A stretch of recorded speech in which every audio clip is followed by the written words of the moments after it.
தந்தி தொலைக்காட்சி நேயர்களுக்கு வணக்கம். நல்லதை சொல்வோம், நல்லதை செய்வோம், நல்லதே நடக்கும். இன்று 7/3/2026 சனிக்கிழமை, சித்திரை நட்சத்திரம், பகல் 11:42 வரை, பிறகு சுவாதி நட்சத்திரம். இன்றைக்கு நான் உங்களுக்கு சொல்ல இருக்கிற நல்ல கருத்து, எப்படி பேச வேண்டும்னு நேற்று முன்தினம் உங்களுக்கு சொன்னேன். பிறர் மனம் புண்படாத விதம் பேசணுமா.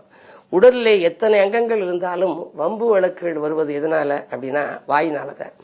ஆகையினாலே தான் திருவள்ளுவர் சொன்னார், தீயினால் சுட்ட பொண்ணு உள்ளாரும் ஆறாதே, நாவினால் சுட்டப்படுன்னு. ஏதாவது ஒருத்தரை கோபமாக சொல்லிவிட்டோம்னா அதன் விளைவாக நம்ம நிறைய பிரச்சனைகளை சந்திக்க நேரிடுது.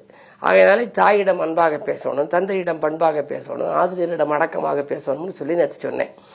அதில் குழந்தைகளிடம் ஆர்வமாக பேசணும். குழந்தைகளிடம் நம்மளே குழந்தையாகி பேசணுமா.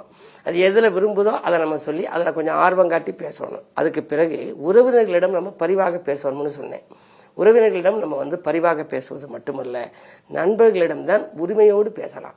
அதை செய்ய இதை செய்யன்னு சொல்லலாம். வேற யார்ட்டையும் அப்படி உரிமையோடு பேச முடியாது. நமக்கு நட்புக்கு முக்கியத்துவங்கிறதுனால தான் திருவள்ளுவர் நட்புக்கு சில அதிகாரங்களை ஒதுக்கி இருக்கிறாரு. தீ நட்பு, கூடா நட்புனலாம். அந்த நட்புல நம்ம நல்ல நட்பா தேர்ந்தெடுத்துக்கிட்டோம் அப்படின்னா அந்த நண்பர்களிடம் நம்ம பேசுற போது உரிமையோடு பேசணுமா. அதே மாதிரி அதிகாரிகளிடம் நீங்க பேசுற போது பணிவாக பேசணும். எந்த அதிகாரியா இருந்தாலும் நம்ம எவ்வளவு பெரிய ஆளா இருந்தாலும் கொஞ்சம் பணிவாக பேச வேண்டும். அப்பதான் அந்த காரியம் கைகூடும். வியாபாரத்துல நீங்க எப்படி நடந்துக்கணும், வியாபாரத்துல பேசுறவங்க கராராக பேச வேண்டும். அதுதான் சில கடைகளில் போட்டிருக்கோம், இது கரார் விலை அப்படின்னு போட்டிருக்கோம். வாடிக்கையாளர்களிடம் பேசுற போது நேர்மையாக பேசணுமா. ஏன்னா அப்போ ஒன்று சொல்லி இப்போ ஒன்று சொல்லக்கூடாது, ஒரே மாதிரி சொல்லணும். வாடிக்கையாளர்களிடம் நேர்மையாக பேசணும். அரசியல்வாதிகளிடம் பேசுற போது கவனமாக பேசணும். ஒரு தரம் சொன்னா அதை பிடிச்சுக்கிட்டு வாங்க. ஆகையினாலே அரசியல்வாதிகளிடம் கவனமாக பேசணும். முத்தாய்ப்பாக முன்னோர்கள் சொல்லியிருக்காங்க, இறைவனிடம் கடவுளிடம் எப்படி பேச வேண்டும்னா மௌனமாக பேச வேண்டுமா, மனதிற்குள்ளேயே தியானிக்கணுமா. அப்படி பேசுற போது எல்லாவற்றிற்கும் மேலாக இந்த உதடுகள் கூட அசையக்கூடாதான். நம்ம மனசாலே நினைச்சு அப்படியே பாடல்களை உள்ளே நினைச்சு மனதாலேயே நம்ம நினைச்சு அவங்க பேசணும், மௌனமாக பேசணும். அப்படின்னா அதுக்கு மிகப்பெரிய பலன் இருக்குங்கிறாங்க. ஆக கடவுளிடம் பேசுகின்ற பொழுது மௌனமாக பேச வேண்டும்.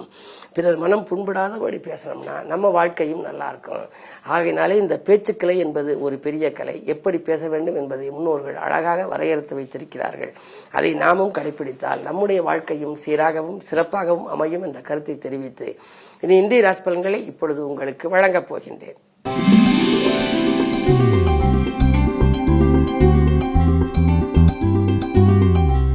மேசராசி நேயர்களே, உங்களுக்கெல்லாம் இன்றைக்கு ராசிநாதன் செவ்வாய் லாபஸ்தானத்தில், அவரோடு கூட பஞ்சமாதிபதி சூரியனும் இருக்கின்றார். எனவே இன்றைக்கு ஒரு இனிய நாள், யோகமான நாள். நீங்கள் எந்த நேரம் செய்ய நினைத்தாலும் செய்ய இயலும். இன்னும் சொல்ல போனால் வீட்டு தேவைகள் பூர்த்தியாகும். கூட்டு முயற்சி இருந்து விலகி தனித்து எங்க கூட முற்படுவீர்கள். லாபம் சிறப்பாக வரும். இந்த நாள் நன்மை தரும் நாள். சனிக்கிழமை என்பதனாலே சனி பகவானை வணங்குவது நல்லது. ஏனென்றால் இப்பொழுது உங்களுக்கு 7ரை சனி தொடங்கிவிட்டது. எனவே இன்று நீங்கள் சனி பகவானை வணங்கி காரியங்களை தொடங்குவது நன்மை தரும்.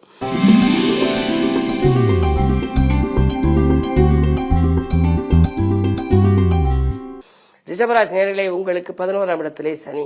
11ஆம் இடம் என்பதாலே லாபஸ்தானம். எனவே லாபம் சிறப்பாக வரும். பம்பரமாக சுழன்று பணிபுரிந்த உங்களுக்கு இப்பொழுது பாராட்டு முறையில் அணைப்போகிறீர்கள். பணத்தேவைகள் உடனுக்குடன் பூர்த்தியாகும். நண்பர்கள் நல்ல தகவலை கொடுப்பார்கள். அலைபேசி மூலமும் உங்களுக்கு அனுகூலமான தகவல் கிடைக்கலாம். அயல்நாட்டிலிருந்து வரும் அழைப்புகள் கூட ஆச்சரியம் தரும். இந்த நாள் நல்ல நாள்.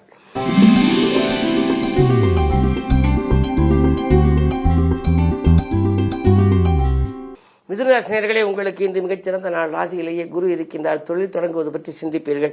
உத்தியோகத்தில் உள்ளவர்கள் எல்லாம் உத்தியோகத்தில் மேலதிகாரிகளின் ஆதரவோடு நல்ல முன்னேற்றம் காண்பார்கள். கேட்ட சலுகைகள் உங்களுக்கு கிடைக்கும். அதிகாரிகளால் அனுகூலம் கிடைக்கின்ற அற்புதமான நாள். இந்த அரைகுறையாக நின்ற காரியங்கள் கூட சிறப்பாக முடிவடையும். இன்று இனிய நாள்.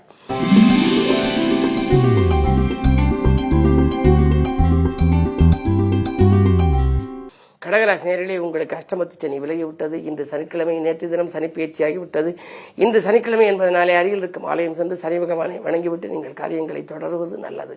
இன்று உங்களுக்கு ஒரு இனிய நேரம் வந்துவிட்டது. எனவே உங்களுக்கு தேக நலனுக்காக நீங்கள் செலவிட்ட தொகை இனி குறையும். வாகன பலன்கள் உங்களுக்கு கிடைக்கும். வாழ்க்கை பாதை சீராகவும் சிறப்பாகவும் அமையும்.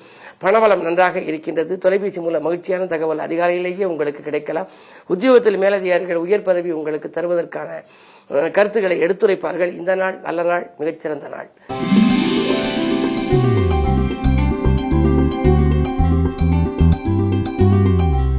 சிம்ம கும்பராசினியர்களே, அஷ்டமத்து சனியின் ஆதிக்கம், ஆரோக்கியத்தில் கொஞ்சம் கவனம் தேவை. தேக பலம் கொஞ்சம் குறையலாம். அதே ரீதியாக மனதிலும் மனக்கிளேசங்கள் அதிகரிக்கும். எந்த ஒரு செயலையும் இப்போது செய்வோமா அப்புறம் செய்வோமா என்ற இரட்டித்த சிந்தனை உங்களுக்கு வரலாம்.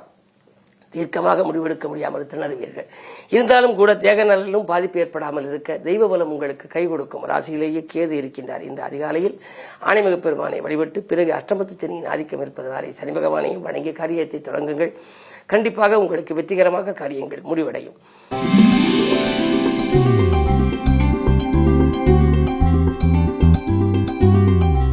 கன்னிராசினியர்களே, உங்களுக்கு கண்டகச்சனியின் ஆதிக்கம் இருப்பதனாலே ஒரு சில காரியங்களில் தடைகளும் தாமதங்களும் வரத்தான் செய்யும். சவால்களை சமாளிக்க வேண்டிய சூழல் உருவாகலாம். குடும்பத்தில் உள்ளவர்கள் உங்கள் குணமறிந்து நடந்து கொள்ள மாட்டார்கள். இருந்தாலும் கூட குருவினுடைய பார்வை 2 பதிவதனாலே காரியங்கள் கடைசி நேரத்தில் கைகூடிவிடும். பணவரவு திருப்திகரமாகவே இருக்கிறது.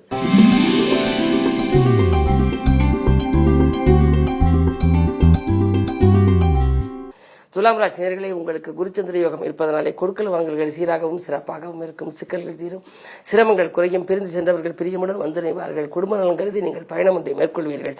நல்லது நடக்கக்கூடிய வாய்ப்புகள் இன்று உண்டு. கேது பலம் உங்களுக்கு 11 இருப்பதனாலே ஆன்மீக நாட்டம் அதிகரிக்கும்.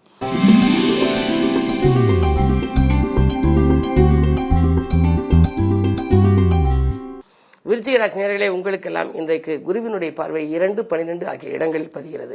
சனி அர்த்தாஷ்டம சனி விலகிவிட்டது. பஞ்சமஸ்தானத்துக்கு சனி சென்று விட்டார். எனவே பூர்வ புண்ணியத்தின் பலனாக உங்களுக்கு கிடைக்க வேண்டிய அனைத்து யோகங்களும் இப்பொழுது வரப்போகின்றது. தொழில் வளம் மேலோங்கும், தொட்டது துலங்கும், தொகை கேட்ட இடத்தில் உங்களுக்கு கிடைக்கும். வருமான பற்றாக்குறை அகலும். நண்பர்கள் கூட உங்களுக்கு நல்லது நடக்க வழிவகுத்துக் கொடுப்பார்கள். தேக்க நிலை மாறி தெளிவு பிறக்கின்ற நாள் இந்த நாள். அதிகாரிகளும் உங்களுக்கு அனுகூலமாக நடந்து கொள்வார்கள். உத்தியோகத்தில் உள்ளவர்களுக்கு உயர் பதவிகள் கிடைப்பதற்கான அறிகுறிகள் தென்படும். என்ன இருந்தாலும் இந்த நாள் இனிய நாளாக அமைய இன்று சனிக்கிழமை என்பதனாலே அதிகாலையில் ஆணைமுகனையும் அதற்கு பின்னாலே அனுமனையும் அதற்கு பின்னாலே சனி பகவானையும் நீங்கள் வணங்கி காரியங்களை தொடங்கினால் நிச்சயமாக உங்களுக்கு வெற்றி மீது வெற்றி வந்து சேரும்.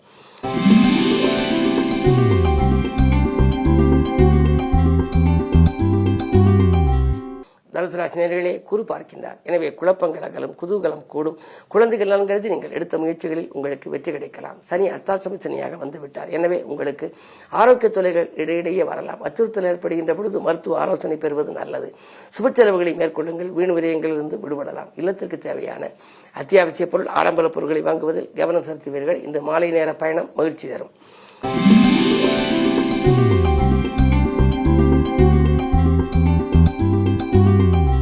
மகர ராசி நேயர்களே, உங்களுக்கு 7 விலகிவிட்டது. இனிய பலன் வரப்போகின்றது. எனவே நீங்கள் தொட்டது துலங்கும். தொழில் முன்னேற்றம் ஏற்படும். கேட்ட சலுகைகள் கிடைக்கும். மேலதிகாரிகள் உங்களுக்கு நெருக்கமாக நடந்து கொள்வார்கள். உத்தியோகத்திலிருந்து நீங்கள் VRS பெற்றுக்கொண்டு வெளியில் வந்து சுயமாக தொழில் தொடங்கலாமா என்று கூட சிந்திப்பீர்கள். 2ஆம் இடத்திலே சூரியன் ராகு சேர்க்கை இருப்பதனாலே ஒரு சில சமயங்களில் கொடுத்த வாக்கை காப்பாற்ற இயலாது. யோசித்து கொடுக்க வேண்டும். இந்த நாளை இனிய நாளாக அமைத்துக் கொள்ள சனி பகவானை வணங்குவது நல்லது.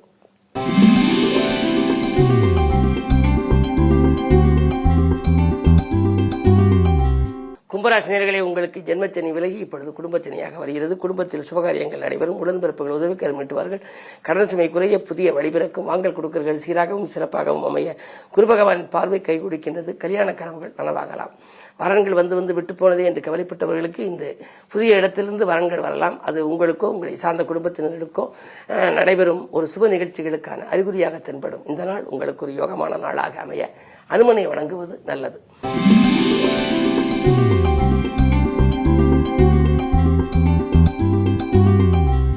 மீனராசினியர்களே, உங்களுக்கு சந்திராஷ்டமம். எதை செய்தாலும் யோசித்து செய்ய வேண்டும். சேமிப்புகள் கரையும். திட்டமிட்ட காரியம் திசை மாறி செல்லும். மதிப்பு மரியாதையும் தக்க வைத்துக் கொள்வது அரிது. மனக்குழப்பங்கள் கொஞ்சம் கூடுதலாக இருக்கும்.